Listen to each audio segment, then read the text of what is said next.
de ce comité régional de développement spécial consacré à la fonction publique locale. Permettez-moi, au nom de son Excellence M. Macky Sall, président de la République du Sénégal, de vous souhaiter également la bienvenue, mais également de vous présenter nos meilleurs vœux pour l'année 2020.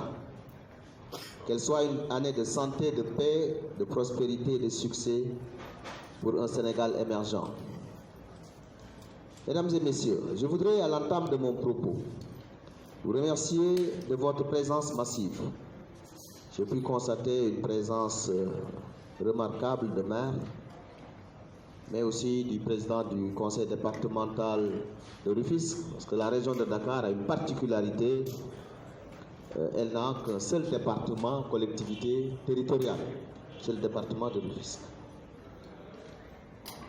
Je voudrais également vous dire que votre présence massive témoigne de tout l'intérêt que vous accordez à cette importante réforme née à la suite de la promulgation de la loi 2011-08 du 30 mars 2011 relative au statut général des fonctionnaires des collectivités territoriales. La rencontre qui nous réunit aujourd'hui a pour objectif de sensibiliser les exécutifs locaux afin qu'ils s'approprient davantage la réforme qui n'est pas seulement l'affaire de l'État au niveau central. C'est l'aboutissement d'un long processus de négociation entre les pouvoirs publics et les représentants des travailleurs des collectivités territoriales. En effet, c'est après les assises de la décentralisation organisées en 2007 que les premiers jalons et les premiers textes ont été élaborés dans une démarche largement inclusive et participative.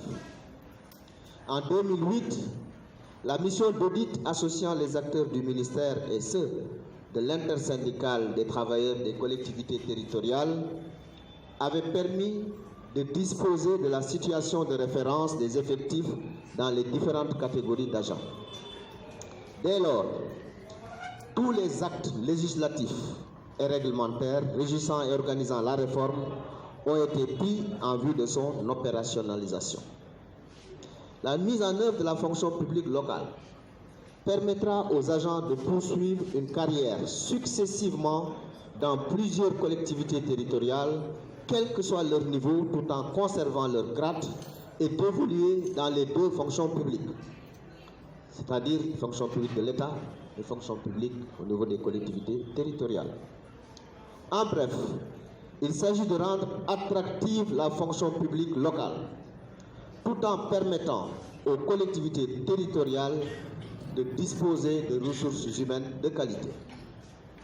Mesdames et messieurs, ce comité régional de développement spécial sur la fonction publique locale entre dans le cadre de la mise en œuvre de la feuille de route validée par le Conseil supérieur de la fonction publique locale le 17 décembre 2019.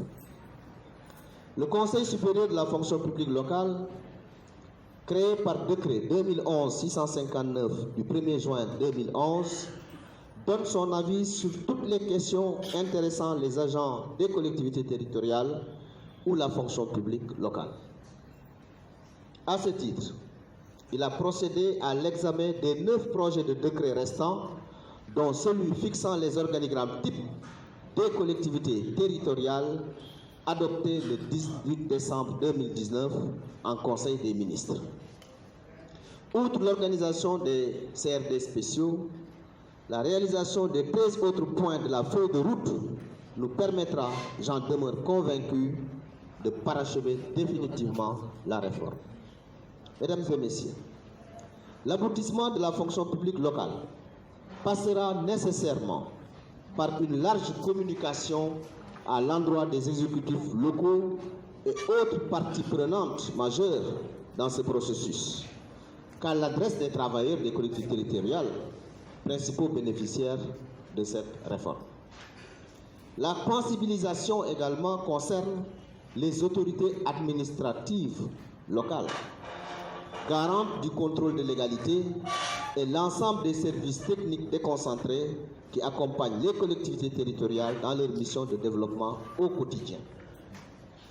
Telle est la raison de notre rencontre d'aujourd'hui. Mesdames et messieurs, comme vous le savez,